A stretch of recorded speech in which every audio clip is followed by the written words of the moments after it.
Hello दोस्तों, मैं हर्षिता और आप देख रहे हैं ट्विंस माय वर्ल्ड। बहुत सारे ऐसे कपल हैं जो कि काफ़ी दिनों से ट्राई कर रहे हैं, बेबी कंसीव नहीं कर पा रहे हैं। तो वो अपने भरसक प्रयास करते हैं जो भी वो कर सकते हैं। बहुत सारे प्रयासों में उनके साथ ये भी होता है कि वो डॉक्टर से जब भी डायग्नोस कराते हैं तो उनको पता चलता है कि उनकी जो ट्यूब्स है वो ब्लॉक्ड है। तो ये जो ट्यूब्स की ब्लॉकेज है उसका पता कैसे चलता है उसके बारे में आज डिस्कशन करेंगे कि ये कौन सी टेस्ट होती है और कैसे पता करते हैं कि ये ट्यूब्स की ब्लॉकेज है। लेकिन उसके पहले मैं ब्रीफ इंफॉर्मेशन आपको देना चाहूँगी जो कि आपकी फीमेल रिप्रोडक्टिव सिस्टम के बारे में है। फीमेल रिप्रोडक्टिव सिस्टम में अगर आप ध्यान दीजिएगा, स्ट्रक्चर की मैं बात करूं तो ये जो एक यूटेरस जो होती है, मतलब एक पाइप नुमा आपको एक स्ट्रक्चर दिखेगा। उसके बाद से आपको दो पाइप्स नज़र आती हैं।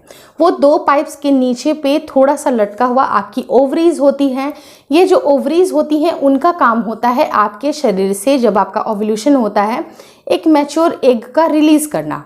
ये जो मैच्योर एग होती हैं उनकी एक परफेक्ट साइज होती है जिस समय वो रप्चर होती हैं और इसे टूटने जब अंडा टूटता है, जब अंडा फूटता है, उसके बाद उसका हेल्दी स्पर्म के साथ अगर फर्टिलाइजेशन हो जाता है। और ये जो फर्टिलाइजेशन का प्रोसेस है ये आपके फैल्यूपियन ट्यूब में होती है। मतलब जो एग है वो रिलीज होके ओवरी से फैल्यूपियन ट्यूब तक आता है।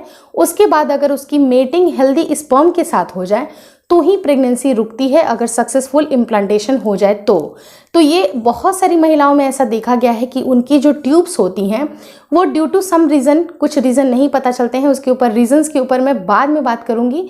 बहुत सारी महिलाओं में ये जो ब्लॉकेज देखी जाती है और ये जो ब्लॉकेज होती है कभी आपको यूटेरस के पास, मतलब नियर टू यूटेरस जहाँ से फैल्यूपियन ट्यूब स्टार्ट होती है वहाँ पर भी ब्लॉकेज हो सकती है, कहीं और भी हो सकती है। मतलब ट्यूब्स में कहीं पर भी ब्लॉकेज देखने के लिए मिल सकती है। कोई ज़रूरी नहीं है कि इसका प्लेसमेंट यहीं होगा। मे बी सम रीज़न, कभी नज़दीक कभी दूर, एवरी टाइम आपकी जो ट्यूब्स होती हैं वो ब्लॉक्स होती हैं।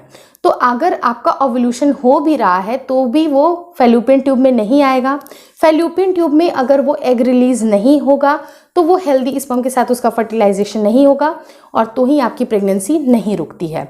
तो ये जो ब्लॉकेज है इसका पता कैसे चलता है? अगर आप ट्रीटमेंट ले रहे हैं, डॉक्टर आपको अगर HSG का टेस्ट रेकमेंड करती हैं तो ये HSG का जो टेस्ट होता है उसमें क्या क्या चीज़ें प्रोसेस होती हैं उसके बारे में आपको ब्रीफ एक नॉलेज देना चाहूँगी। बाकी आपके डॉक्टर आपको आगे गाइड कर देंगी, बिकॉज जो प्रोसेस होती है वो सेम होती है। मैं डिफरेंट हॉस्पिटल्स अगर मैं बात करूं सब आपको किस तरह से डील करेंगे वो अलग बात है, लेकिन जो प्रोसेस होती है वो सब सेम होती है। तो उस प्रोसेस में क्या होता है, तो देखिए उस प्रोसेस में किया क्या जाता है कि आपको, जैसे अगर मैं थोड़ा सा नट सेल में और भी ज़्यादा डिटेल बात करूं, क्योंकि बहुत सारे ऐसी लेडीज़ हैं जो कि पहली बार, ऑब्वियस सी बात है उनको आइडिया नहीं है, पहली बार HSG का टेस्ट कराने जा रही हैं तो उनको बहुत मन में घबराहट भी होगी। तो देखिए मैं सिंपल सा अगर मैं बात करूं, ये एक छोटी सी प्रोसेसर होती है।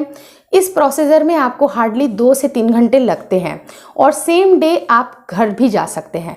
मतलब ऐसा नहीं है कि आपको एडमिट करना पड़े। अगर आप मॉर्निंग की अपॉइंटमेंट ले रहे हैं तो आपको 2 से 3 घंटे के अंदर ये प्रोसेस हो जाती है और 2-3 घंटे के बाद आप अपने घर भी जा सकते हैं। तो इस प्रोसेस में होता क्या है कि जब भी अगर आप HSG का टेस्ट कराना चाह रहे हैं, सबसे पहले आपको जो भी आप कपड़े पहन के गए हैं हॉस्पिटल, वो सब कुछ आपको रिमूव करके हॉस्पिटल के ड्रेस पे आना होता है। जो हॉस्पिटल की जो गाउन्स होती है, जो उनकी जो ड्रेस कोड होती है उसमें आपको आना पड़ता है।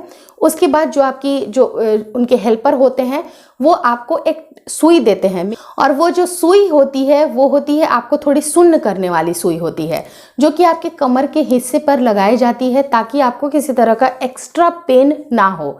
इनफैक्ट इस प्रोसेस में बहुत ज़्यादा पेन नहीं होता है, बट एक सेफ तरीका ये होता है कि थोड़ी देर के लिए उसको थोड़ा सा उसको सुन कर दिया जाता है जिससे कि ये प्रोसेस का ज़्यादा पेन महसूस नहीं हो। उसके आधे घंटे के अंदर आपको एक अलग रूम में शिफ्ट किया जाता है। मे बी वो अलग आइसोलेटेड रूम हो सकता है, मे बी वो आपकी ऑपरेशन थिएटर भी हो सकती है। वहाँ पर जो डॉक्टर्स आपको करती क्या है कि आपके प्राइवेट पार्ट से जो बहुत सारे, अगर मैं थोड़े नॉर्मल शब्दों में अगर मैं बात करूं तो जो डॉक्टर्स होती हैं वो कुछ इंस्ट्रूमेंट लेती हैं और आपके प्राइवेट पार्ट में वो कुछ चीज़ें इंसर्ट करती हैं जिसमें आपको थोड़ी सी हल्की सी अनकंफर्टेबल फील हो सकता है अगर आप पहली बार करा रहे हैं तो। और जो डॉक्टर होती हैं मे बी प्रेफरेबली वो क्या करती हैं कि आपको कंफर्टेबल बोलेंगी, आपको बहुत ज़्यादा अपने जो लोअर एरियाज़ होते हैं उनको आपको बहुत ही मतलब लूज़ रखना होता है, आप टाइट नहीं कर सकते हैं। उसके बाद आपके प्राइवेट पार्ट से एक डाई इंजेक्ट होती है with the help of upper injection कहो या जो भी कहो, पता उतना डिटेल नहीं जानती हूँ।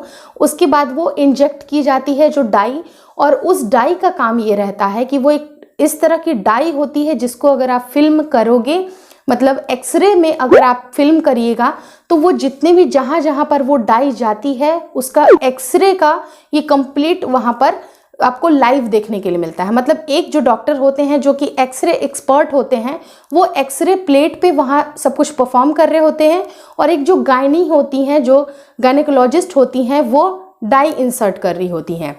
तो वो डाई इंसर्ट करने के बाद वो देखा जाता है कि वो जो डाई है आपकी फैलोपियन ट्यूब से बाहर निकल गई।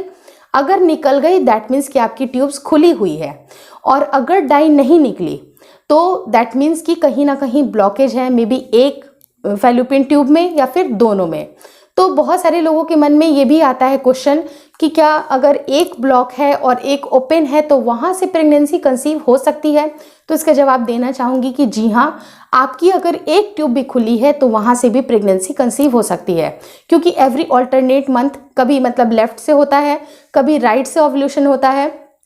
तो अगर मान लीजिए कि जिस साइड का भी अगर आपका ट्यूब खुला हुआ है वहाँ से ओव्यूलेशन हो गया, और लकली आपका फर्टिलाइजेशन भी अच्छे से हो गया और इम्प्लांटेशन भी अच्छे से हो गया, तो आपको प्रेगनेंसी कंसीव होने में कोई भी दिक्कत नहीं आएगी। लेकिन अगर मान लीजिए कि ब्लॉक ट्यूब से अगर ओव्यूलेशन हो रहा है तो वहाँ दिक्कत आएगी, ऑब्वियस सी बात है। तो उस एक्सरे प्लेट में वो वहीं पर लाइव देखते हैं जो आपके शरीर में चल रहा है, वहाँ से तुरंत पता चल जाता है कि इस समय ये जो आपकी दोनों ट्यूब्स हैं वो खुली हैं या नहीं है, और डॉक्टर्स आपको उसी वक्त बता देते हैं। लेकिन आपको वेट करने के लिए बोला जाता है, मे बी शायद कोई डॉक्टर्स आपको नहीं भी बताएं, वो आपको बोलेंगे कि रिपोर्ट्स आएगी तो ही आपको बताएंगे। तो वैसे जनरली बता देते हैं कि दोनों ट्यूब्स खुली हैं या फिर एक खुली है एक बंद है या दोनों बंद है। तो भगवान करे कि किसी की बंद नहीं हो, दोनों ही खुली रहे और प्रेगनेंसी आपकी जल्द से जल्द कंसीव हो जाए। प्रेगनेंसी कंसीव करने में अगर आपको कुछ हेल्प लगेगा तो आप मेरी वीडियोस देख लीजिए। मेरे जो चैनल पे एक प्लेलिस्ट है जिसका नाम है journey to parenthood trying to conceive, तो वहाँ जाके 1 बाय 1 करके बहुत सारे वीडियोस देखिए, आपको प्रेगनेंसी कंसीव करने में बहुत ही ज़्यादा मदद मिलेगी। कुछ भी मन में डाउट होता है, कुछ क्वेश्चंस रहते हैं आपके मन में, तो क्वेरीज जो अभी आपकी है तो कमेंट करना मत भूलिएगा। कमेंट करने में हेजिटेशन आ रही है तो मुझे सिंपली आप कॉन्फिडेंशियल मेल भी कर सकते हैं, कोई भी दिक्कत नहीं आएगी। और भगवान करे कि सबकी प्रेगनेंसीज अच्छे से रुक जाए, कोई भी दिक्कत नहीं आए। और मान लीजिए कि देखिए एक और भी क्वेश्चन आता है कि मान लीजिए कि ट्यूब्स ब्लॉक हैं तो कुछ प्रोसेस भी हो सकती है, डॉक्टर आपको आगे गाइड कर देगी कि आपकी ट्यूब की ब्लॉकेज है वो भी किसी किसी कंडीशन में ओपन हुआ जा सकता है, तो वो आपकी डॉक्टर आपको आगे सजेस्ट कर देंगी। बाकी अगर आपको कुछ भी डाउट रहता है तो प्लीज़ कमेंट करिएगा। चैनल के साथ बने रहिए, चैनल देखते रहिए। चैनल अच्छा लग रहा है तो सब्सक्राइब भी कर लीजिए। और साथ ही साथ मेरा दूसरा चैनल है जिसका नाम है ट्विंस माई वर्ल्ड केयर, तो जिस तरह से इस चैनल पे आपने इतना प्यार दिया है, प्लीज़ उस चैनल को भी बढ़ाने में मेरी मदद करिए। Thank you for choosing twins my world.